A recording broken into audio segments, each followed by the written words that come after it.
Ladies and gentlemen, good morning. Welcome. You've come to see Michael, which is obvious. This is the one thing you'd want to do in your life, especially if you're in Milan at Esxence. Just to say that this is a great honor for me. This is a conversation. There will be a chance for you to ask questions afterwards, which Michael has kindly said he'll answer. But for me, this is very personal, and I'm asking him the questions that pertain to my life, because I've known Michael quite a long time. Anyway, starting with, I think the first time I came across you, for want of a better way of putting it, was when you were at Bristol Myers, and I was at Firmenich in the middle of the 70s. And we worked on what was your project, the famous Mum 21 That's right, the deo sprays. That's right. Yeah. I mean, they're everywhere now, but you kind of invented that. Not really. This was back in the early 70s. There was no such thing as fragrance, really, and certainly not in mass market. And in Scandinavia, the Bristol Myers company came up with a deodorant, which was in a can, and they added some perfume, beautiful perfume from Firmenich, but not very much of it. And it took the market by storm. And then South Africans asked if they could have it. And then, if you remember, a brand by Unilever called Impulse, that also launched in South Africa. And between the two brands, within the space of, I think, 3 years, they took about 44% of the total deodorant market. And suddenly, in 1975, there was an explosion. Some 42 new deo sprays landed on the market from 11 different companies. And I got sent there to try to rescue poor Mum 21 that was being engulfed. And all I did was to turn it into a fragrance, as a perfume. And we'd come out with great perfumes about twice a year. Obviously, the problem is that it sounds like a great idea, but if you try to interest other affiliates in it, you find that they can think of every reason in the world why not to go with that. And so I became an ambassador. My job was to go around the world trying to persuade the various Bristol Myers companies that this was a great product to launch. At the end of the day, I don't think I was that effective, because the best way to do that was to pop one of my product managers into different companies. Once you had a product manager there, and they were getting all excited about it, funnily enough, the product started to work. And that was where I met Andrew for the first time, I think. You were at Firmenich. I was in those days. Because I think that we made the presentation of the famous Firmenich Bouquet de la Parfumerie to you. Oh, wow. Do any of you recall a Firmenich brochure? Probably don't. You're far too young. It was called the Bouquet de la Parfumerie. And I was first introduced to it, I remember, in 1975 by Firmenich. It was complicated. I doubt that I could understand more than 5% of it. But it was fascinating because it broke fragrances down into the families and then into what we call accords. It wasn't as easy like mine. At that time, the perfumers had accords. And I remember in one group, the floral aldehyde family, I call that the soft florals, they had an accord group which they called green, woody, animalic floral aldehyde. Now, you know what that is. That's Chanel 19. Well, I didn't. But I would go into stores and I would smell and compare, and it taught me an enormous amount. Well, sadly, Firmenich stopped it in 1978.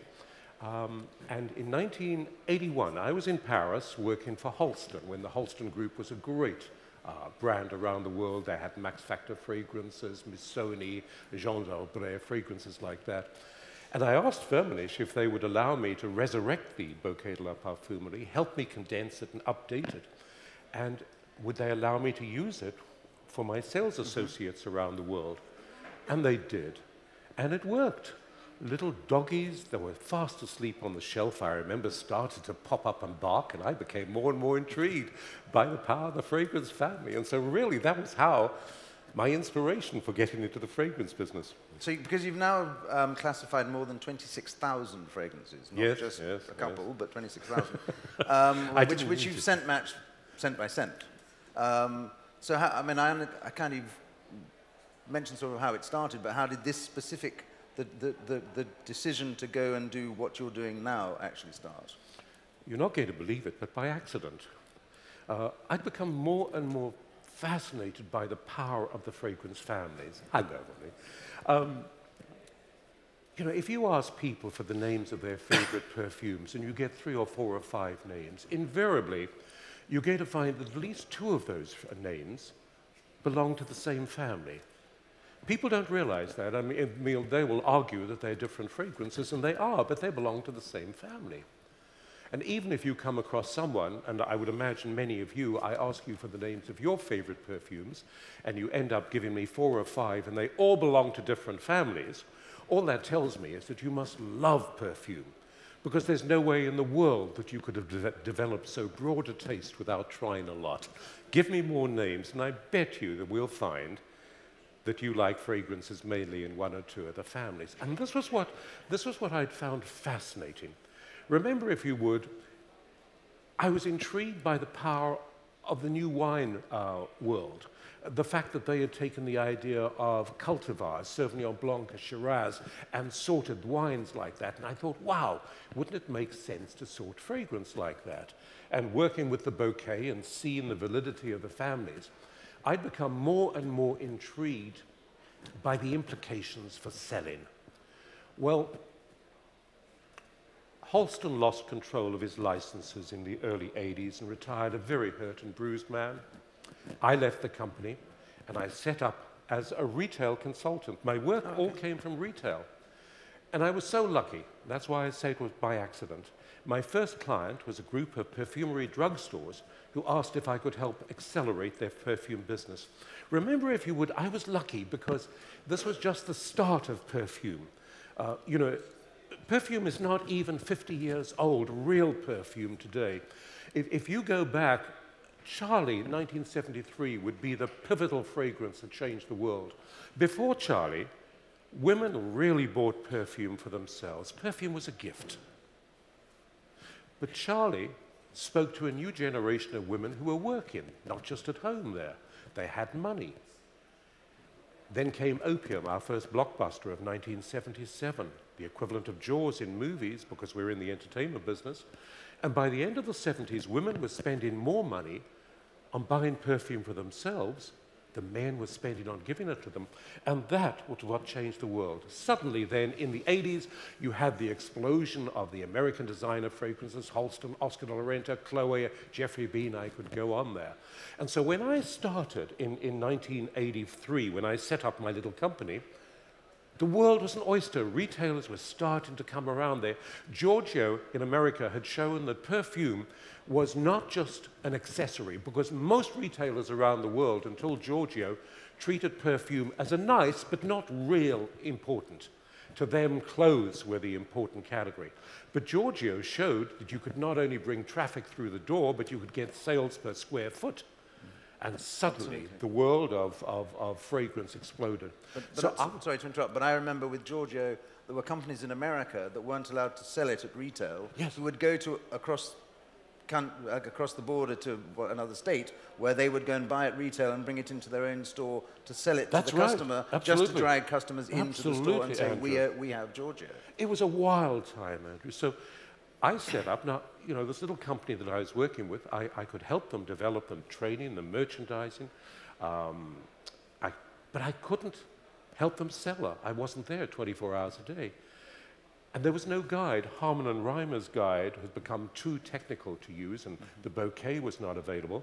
I asked Firmenich if I could use them. They said no, because I couldn't bring them business. Politely, I'm sure they said no. Well, they forced me then to develop my own guide. And so in 1984, I came up with this tatty little guide.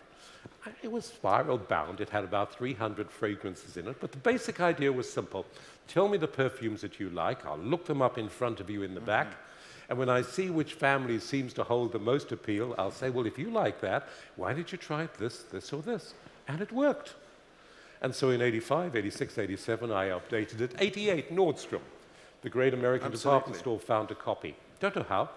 They said, we like it. Can you add more American perfumes? So I did. 91, Nordstrom said, can you add men's fragrances? It was only women's at that stage.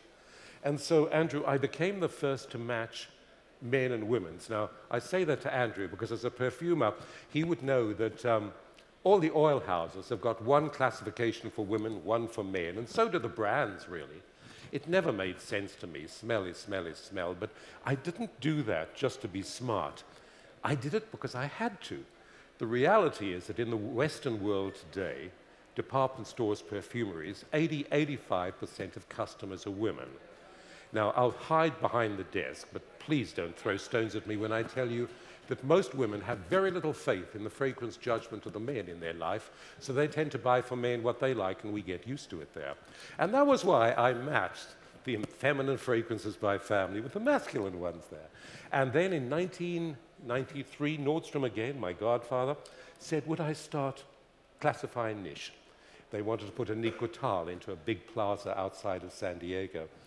And that's the history. Well, I have to say that as someone who sold his brand in Nordstrom, I saw this in action. And a customer came in and asked one of the sales consultants, I'd like this fragrance, but you don't seem to have it. Do you have? And she said, oh, we have the perfect book. The perfect reference. And she went up and picked the book up and went through it. And I said, oh, that's fascinating. You have a special area. There was a special, beautiful table that it was on to look wonderful. And she said, but it's by Michael Edwards. Do you know this book? And a quick advertisement here. This is the book we're talking about, which is available still. And that's actually my next question. But the sheer fact that I knew who you were, there was a whole homage thing going on. Oh, Mr. French knows Mr. Edwards. Yes, it has been my delight. Anyway, in 2016, this book is 2016, which is the most recent. Why has it not been updated? Why have you not updated so essential a reference? Andrew, the real reason is we needed to step back. The purpose of the book had changed. It started, as I said, as a little guide for counters. But it has exploded. To give you an idea, last year alone, we classified over 2,400 new fragrances. Last year alone, we classified almost 1,000 new artisan niche fragrances. There's been an explosion. And what started as a very useful little guide became bigger and bigger and bigger. And the original purpose just wasn't being fulfilled. It was too clumsy to use at the counter. It was clearly a reference book, but we needed to step back and say, well, a reference for what? A reference for who?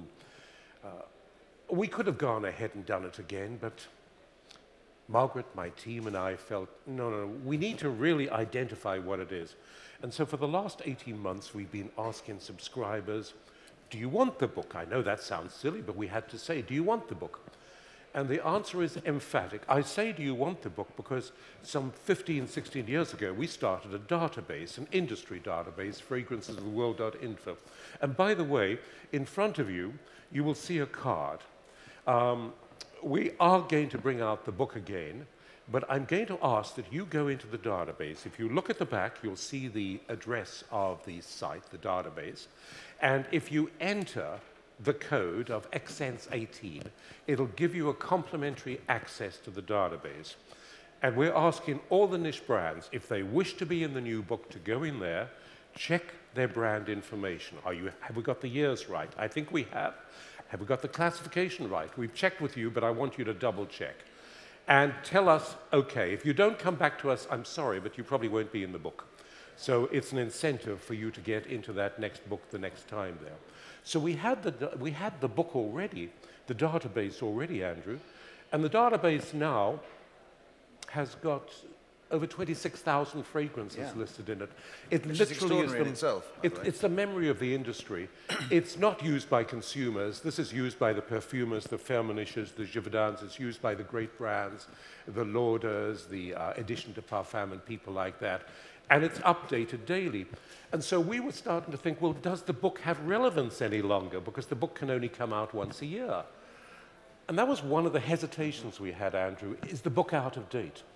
But the more we spoke to subscribers, the more they said, no, a book is a book. You need the reference. Right. There's something satisfying about it. And tangible and wonderful about So then we said, do you want a smaller book? Well, some said yes, but most said no. We want that. That's the beautiful book on that. So then we said, but it's something you can impress your friends with. It's a very impressive book, and it's a great coffee table book as well for those of us who are not quite as exalted as you are, Michael.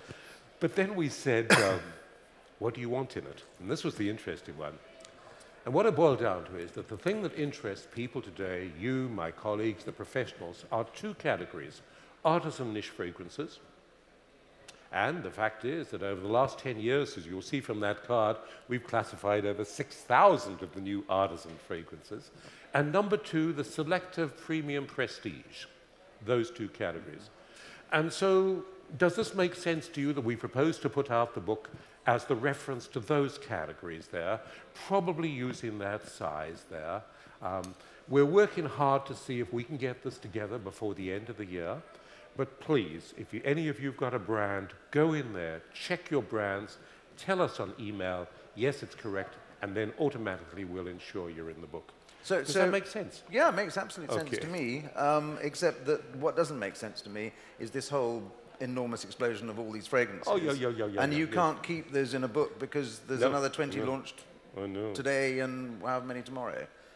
So therefore, it's kind of, without being rude, it's out of date from the beginning. That was one of the problems we had, because as soon as you publish it, it's out of date, but nevertheless, people said they wanted a reference. So do you see any indication that the competition becomes even more intense with fragrances? I get that, but it might persuade brands to launch fewer fragrances? Or is it going to be the other way around? Andrew, I wish I could say that there's going to be a slowdown, but we don't see any slowdown. Part of the problem we face is that retailers want something new.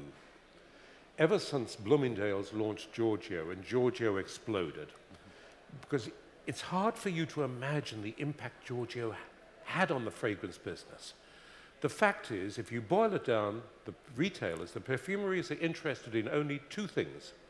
Number 1, the stock turn, and number 2, does it bring traffic through the door? Giorgio fulfilled that, the first fragrance that ever did it.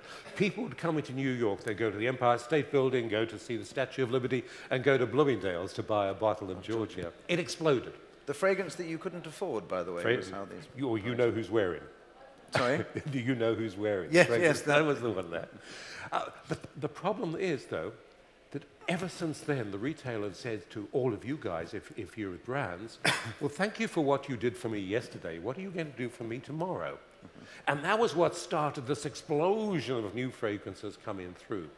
And then the idea started to come, well, in a world that's confusing, in a world where there's so many new launches, perhaps we ought to expand the opportunity. So instead of coming out with 1 new fragrance, we'll give you a collection of 3. Now the norm is to give a collection of 5. And I've got a feeling, Andrew, that sooner or later we're going to get 6 or 7 as the normal collection. So do I see a letdown? No, I don't. But it seems to be a badge of honor that unless you've launched 5 fragrances or 6 fragrances, you've kind of failed. But I always refer to Dr. Levy here, that we always talk about masterpieces. I agree. And my concern is no matter how many fragrance houses you use, that you can actually make 6 masterpieces like that. I know Laurice Ramey, who you also know, when she took over Creed and made Creed the biggest niche brand in the States. Company, brand in the States.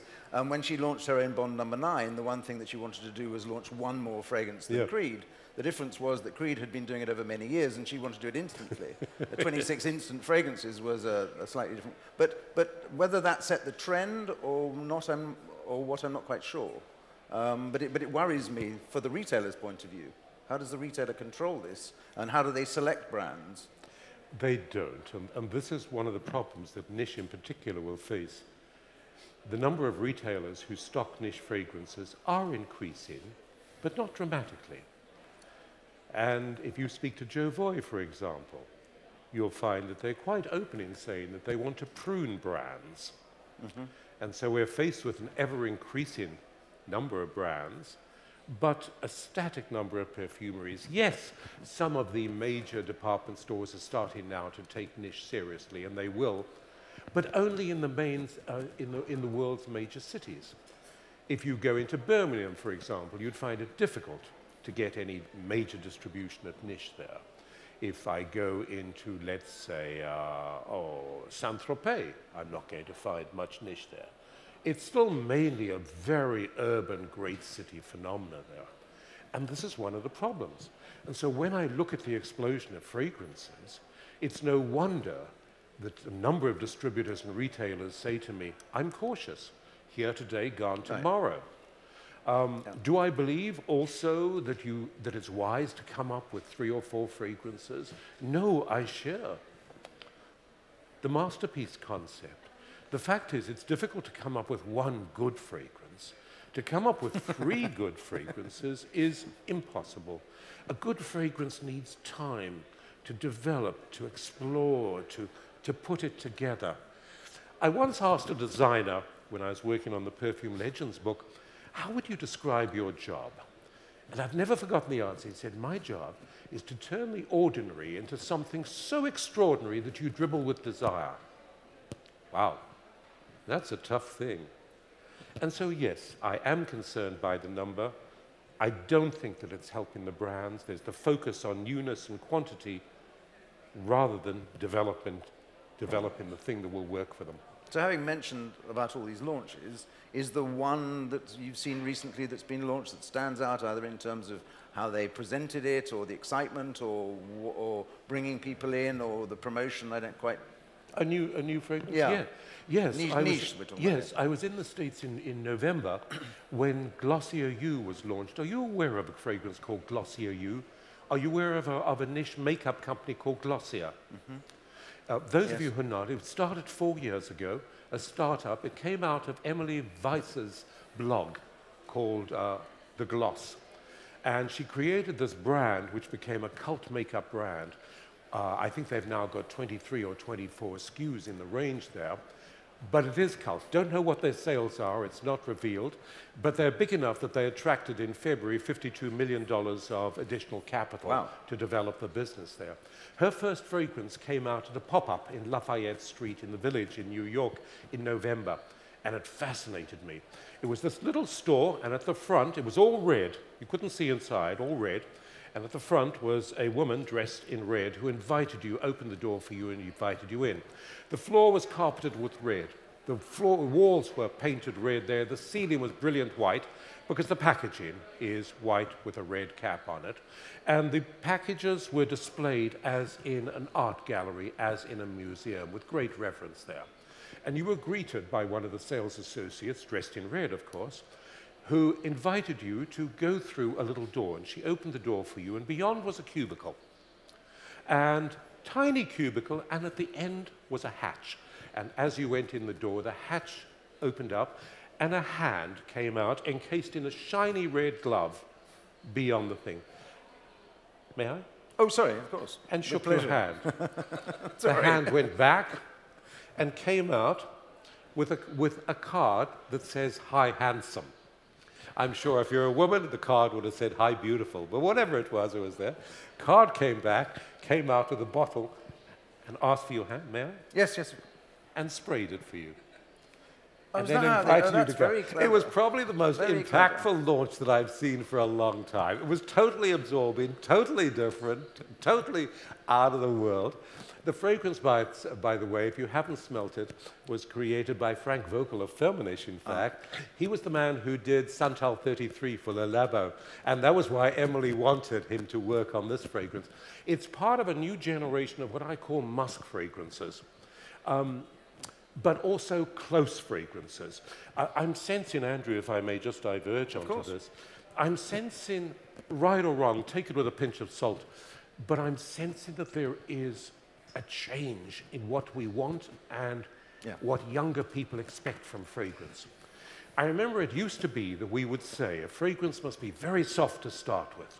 It must be very tenacious, and it must have a signature, which to most women meant that you ought to be able to get a scent, a whiff of what I'm wearing. Yeah. Okay. Annette Green once said, when she was president of the Fragrance Foundation in America, she said, the scent circle. If you put your hands in front of you, that's where you should scent. I'm sensing now that for the Caucasian Americans, it's far closer. Really?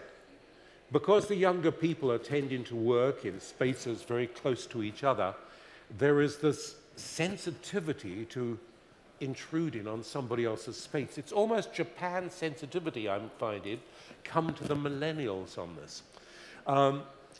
For 2 weekends, I explored, while I was on that trip in New York, the malls, watching how young people shop. Obviously not getting too close. There was an American senator who made a habit of chasing after these young girls in malls, and he really got reprobated. So we're all very careful about how we go in public spaces anyhow. But I watched... Your reputation is far more superior than that, Michael. I watched in there, and I watched how they smelled fragrances. Some they liked, others they threw away immediately. after they had left, I went up to the sales associate and said, may I just look at the perfumes they threw away? Without exception, they were the strong scents. And what I'm getting is the feeling that now they want fragrance that is tenacious, but tenacious means on my skin, that I can smell it like this. Tenacious doesn't mean to say that you're going to be able to smell it over there, for example. And that's where the musk notes, I think, are starting to come in, because they are tenacious, but they are very intimate on this one. And I'm expecting a lot more musk notes coming along. I'm also expecting a lot of these intimate fragrances, as we call it. So Glossier You would be the one that really struck me this last year. But also it's interesting because I think about the time I met Annette Green, there were fragrances such as Poison and Giorgio and all those things, which people were banned from going into restaurants because they were so strong. No poison, no dogs. No, exactly. It's true, that's what they said. No poison, no dogs, But from my point of view, the sheer development of the industry and the way that you go about it is fascinating, because you have this connection between the oil houses, the creators, the marketing companies, Chanel, all of these people. I'm lucky. Why and I understand how it works with you, because we've discussed it before, but for the benefit of everyone else, because I always find the fragrance industry, having been in it since 1971, very compartmentalized. They kind of, no, you can't talk to me about that. This is not your domain. But with you, that doesn't seem to happen. It came about because, remember, I came from retail. And so the brands are really interested in helping people who can help them at the point of sale. By about 1986, 87, as the book started to get bigger, obviously when I had the close Nordstrom association, which I still do, it was easy then to say to a brand, help me please, because Nordstrom are using this book. But certainly as the book got bigger and bigger, by the end of the 80s, it became clear I really had to check with the brands to make sure they were happy. Because the worst thing they could have done is that one of the brands go into one of the Nordstrom stores, pick up the book, sniff it loudly and say, what a load of nonsense, and walk out, and my whole business would have collapsed. Well, that forced me to check it. I wish I could tell you that I could persuade the brands to pay me for listing their fragrances. Dream on. And so right from the start, we decided that we'd make no charge for listing fragrance, big or small, and that remains today, that we wouldn't accept advertising, we wouldn't accept sponsorship, that in effect, I would be the only truly impartial, independent authority. And to this day, that works. And so one of the reasons that I can work with all the brands is A, I don't charge them, B, I'm totally independent. I meet with all the brands about once or twice a year. I go to the States, for example, in a couple of weeks, and there I meet with the Lauder people, not the commercial people, not the marketing people in most companies, but the people who work with the perfumers. In that case, it would be Karen Curry and Helen Murphy and Trudy Lauren. And we're very relaxed. They show me the fragrances that they'll be coming out in the next 6 to 9 months, because we need that advanced information. That's a massive trust issue, because most people won't do that. It's in total confidence. That's fantastic. I live my life in total confidence. You tell me something, and you tell me that it won't be available until September. We keep it under total wraps. And so far, over 32 years, we've never been caught short on that one there. So yes, it is a trust. But that's how it used to be when I was first in the industry. It is a trust. You never discussed, you never mentioned who you were. So Chanel, for example, would have briefed me. They're coming up with a new collection called Les Eaux, and so they would have briefed me in advance. But again, it's a trust business. And so that's how we get this. But so, always because it came from retail. So in terms of retail, how does, you've developed quite a few digital applications of fragrances of the world. How does this help the retailer? Okay. Or even how does you talked about an iPad to me once. Yes. You knew more about it than I did, but that's not difficult. I mean, how does that work rather than have the physical book? Okay, the book has got too big to easily use at the counter. And so some 8 years ago, we gave the book to a very hip agency, digital agency in London. You know they're hip, they've got the name Razorfish. And we spoke to them for 5 minutes, and we said, this is the book, turn this, please, into an in-store program that will give sales associates the information they need and the expertise that they want to have. You see, the problem, Andrew, the problem we face today is that our sales associates around the world are losing confidence. You're so lucky. You're working with retailers, perfumeries, niche perfumeries, whose staff are very good. But if you go out into the boondockies, if you go into the great cities and talk to the sales consultants at Debenhams and people like that, you'll be surprised, in fact, how little confidence they have. They can't keep track of the 2,400 new fragrances that flooded down the track last year. They find the flankers, the limited editions confusing as they come down, the names there.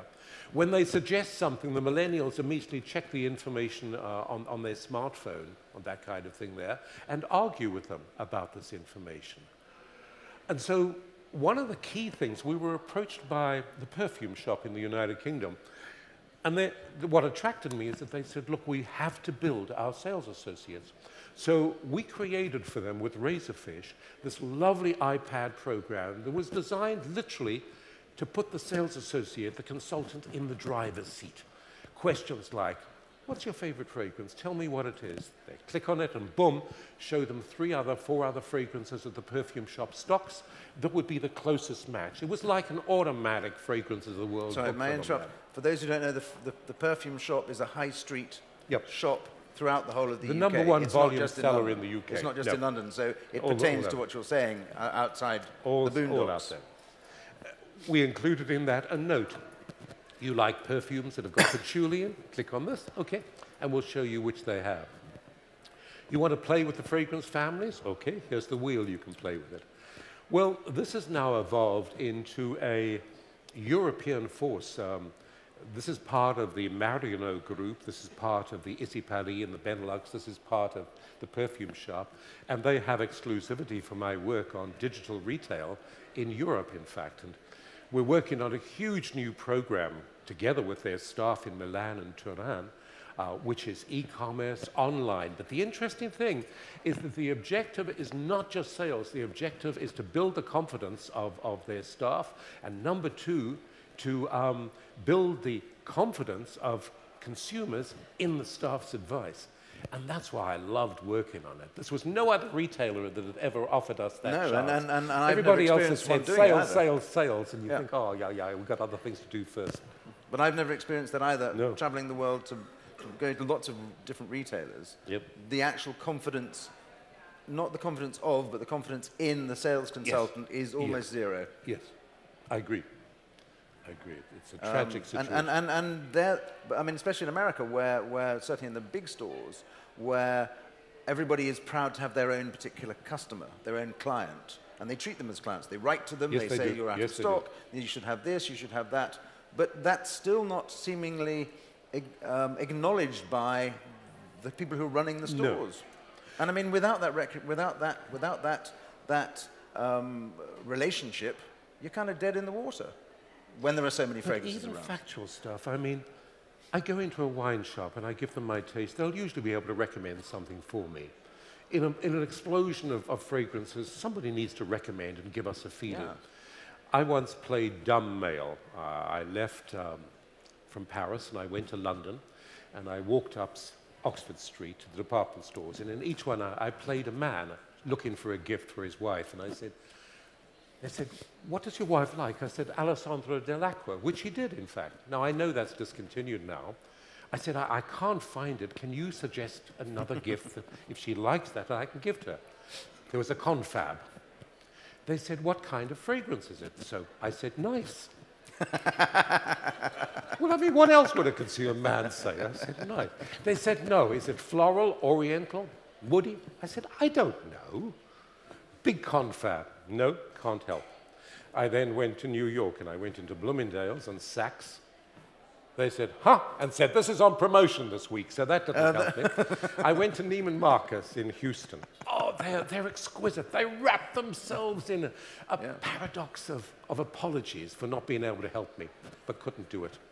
I then went to Lane Crawford in Hong Kong. They have a great concierge counter for makeup and skincare. Nothing on fragrance. And then I went into Sasso. Sasso is sort of a down-market discount shop there, and I'll never forget the attitude of the consultant. She looked at me and said, But that is what's happening around the world. And that is why most consumers don't believe in us. Most consumers believe more in what they read on social media and their friends. And the biggest challenge we face is to earn their confidence back. Absolutely. But moving on to Perfume Legends, I understand that the release has been put back until Esxence 2019. Why? It's being put back. Next year I want to do it. It was originally planned to come out in September. Yeah. But two things happened. Number one, the Marino Isipari perfume shop program has developed so rapidly and is taking so much of our time. And number two, we're working with Generation Research, which is the Swedish company that for the last 35 years has specialized in tracking all travel retail sales, fragrance, makeup, skincare, cigarettes. We want to put together a fusion report to be able to track all fragrance sales in travel retail by fragrance family.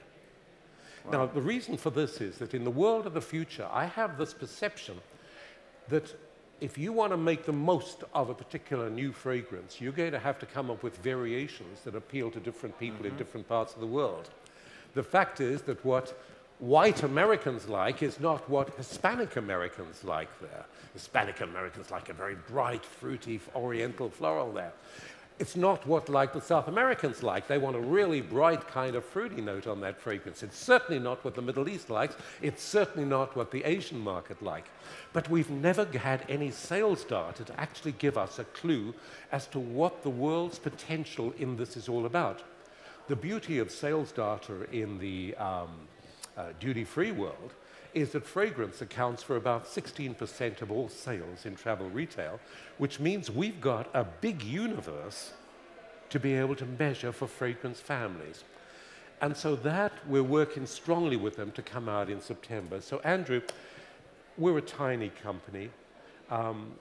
With the explosion of the digital program for Marino and the others, with this one there, we sat down and said, look, Perfume Legends is too important. And that's why we delayed it till Esxence next year. It is, for me, my final work, that and the American Legends. It's not just another book. I did the Perfume Legends 20 years ago now. And the reason I'm updating it is because so much has happened then, so much new research has come about. So you can answer the same question. Yep. Lots of research, but why did you choose the 45 original legends? Okay. And now you're looking at new things, I get that, but why did I choose them? And probably the reason for the book. It's only I'm a bit worried we're short of time. No, we're fine. We can handle that in just a couple of minutes. I had the luck to interest two great perfumers when I started the project. One was Guy Robert. He made Madame Rochas Calèche, many of the Gucci fragrances. And Edmond Rudnitzer, probably the master of the 20th century. Think of Femme, think of Eau Sauvage, Diorella, Diorissimo. And it was they, in turn, who opened doors to me. Without them, Andrew, many of the doors, people I spoke to, would probably not have taken the time. In the end, I spoke to about 160. The heads of companies, Maurice Roget, the man behind Poison, Robert Ricci of Nina Ricci, Vera Struby, the angel of Terry Mugler. I spoke to the perfumers, clearly, the bottle designers like Piers Dinon and Serge Lutens. I spoke also to the couturiers, from Paco Rabanne to Saint Laurent to the others there. And every one of them I said, for you, what would you identify as the key fragrances in the history, the evolution of French perfumery? And that 45 was the consensus of what it is. What made Perfume Legends so interesting for me and for my readers, I think, is that it's not my opinion. 80% of the text is the actual words of the creators. I was looking almost to create a museum in a book so that you could go there and you could see why people did what they did. 80% of it was there, and it was checked. In the new book, I've updated it, added a lot of new material, but included 9 new fragrances. Fracas. I must say, are they a secret, or can you... No, pleasure. Fracas, it wasn't in the original book because it had been tortured to horror. Now it's back to its glory. Naima, 79. I always wanted to include that, but by Jean-Paul Guerlain got tired of talking to me. We'd had 5 interviews, and he only wanted to talk about Samsara. Now, unfortunately, he's not available to talk. No. But Anne-Marie Saget, the perfumer who worked with him and is credited with Naïm has spoken. Of the new ones, Féminité de Bois, Flower by Kenzo, J'adore, Coco Mademoiselle, which is now the world's leading fragrance, and in Niche, yeah, it's past number 5, wow. Timbuktu, and Portrait of a Lady. So, but just very quickly, as you mentioned Chanel, Chanel has always been, I find when I go to duty-free shops and I'm traveling, a man will buy Chanel because he knows the name. Now, Coco Mademoiselle, the brief behind it, as you'll read in the book, is, if Coco Chanel were 21, what would she wear? And so that's it. And so that's it. And so I have 2 further questions, just very quickly. One is, have you ever been asked to create your own fragrance? Yes, but I've never felt it would be fair. I'd be in competition. I'm having so much fun. I work with all lovely people. Who else has the chance of having lunch with Chris Sheldrake of Chanel and then coming to be interviewed by you and then going on to meet some brand people? And look at this maestro there. Yes. No, I'm really so lucky, and so many of you have been so kind and been so helpful.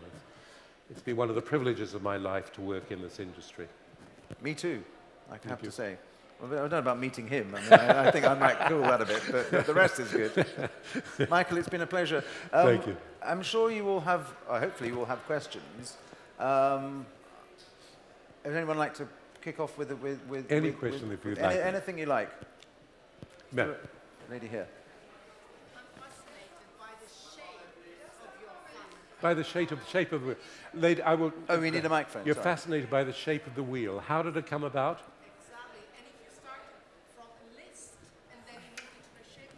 No, I did. Okay. I started as a... Okay, I was fascinated by the shape of the wheel that you have for the families. Yes. And I would like to know if you started from a list and then you move it to a shape or not. Okay. Firstly, you'll see that I've got 4 major groups: floral, woody, oriental, and fresh. It's very classical. The perfumers, the classifications are floral, oriental, woody. I added the fresh.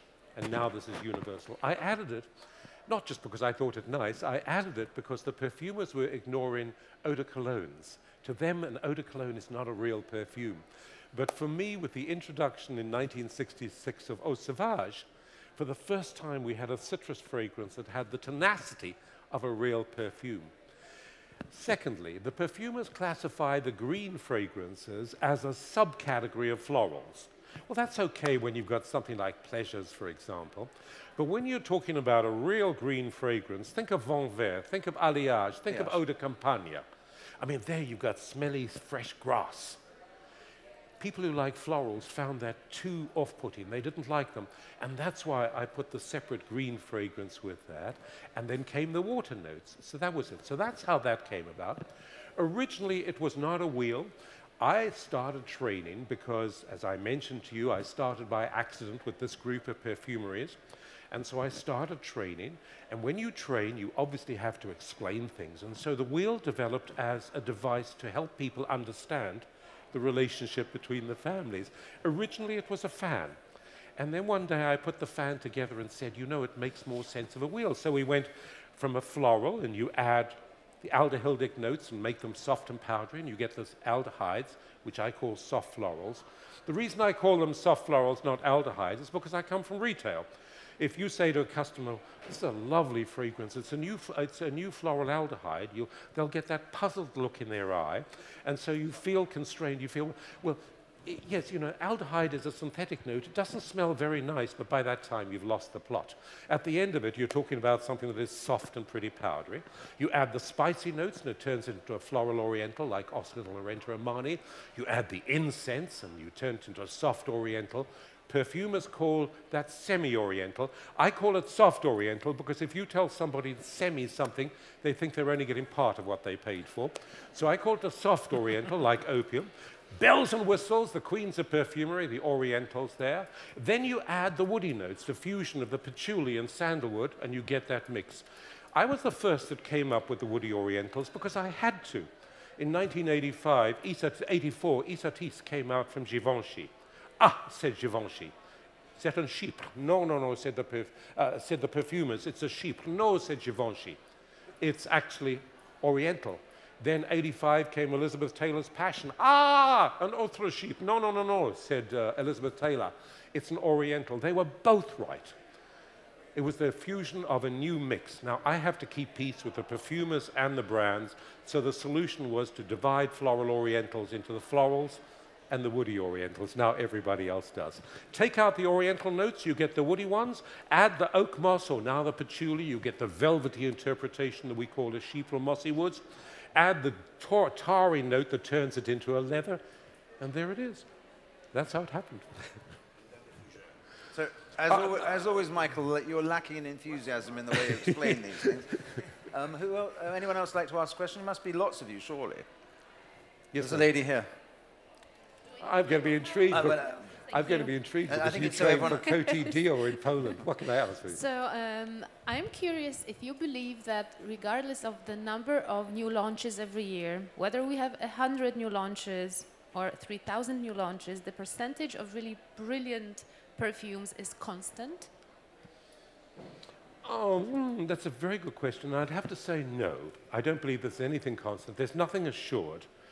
I think we have to be patient. To create a new perfume takes time, energy. We don't create a genius. We don't create a new legend. You create it. It's your reaction to it. Somehow you come across something and then you talk to other people. Mostly perfume is built by buzz, by one person speaking to another, and suddenly we realize we've got something. Give you an example, Chloe. When Chloe came out, we thought it was a lovely fragrance, Michel Almarac's rose note there. Did we think it would become a new classic? I don't think so. But it has something. Michel Almarac puts something in it, and it talks to its users. And you spoke to somebody else. Now we think that's probably a new treasure. I wish I could tell you that every year we're going to get one masterpiece. Some years we're going to have to go without. It's no different from a work of art. And when you look at the new movies, for example, we think we've got problems, but do you know that more than 2,800 movies came out of Hollywood? How many of those are good? Yeah. Not many. Pleasure. Anything else? You've got a few minutes and then we have to wrap up. You're very quiet and I can't quite believe it. Ah, great. Yes. You mentioned your observation of taste and fragrances shifting towards closer fragrances. How does that go along with the success of perfumes like, for example, La Vie est Belle, for example, which I would describe as rather loud with a lot of projection, which I also find a lot in young people? It's a very interesting question, and I can't answer that. Certainly, there's been a buzz talk about La Vie est Belle. It's a marvelous tenacity and marvelously strong. I can only tell you that what I am picking up among the millenniums, though, is a shift which is interesting. What you're talking about in La Vie est Belle is give me power, give me tenacity, give me some radiance and silage coming through. I can only tell you that I'm also picking up this other trend in the younger generation. So maybe the two of them are going to coexist for a while. The one thing we know in perfumery is nothing ever remains the same. Ladies and gentlemen, thank you so much. Andrew, thank you very much. Michael, it's my pleasure. It's been a pleasure.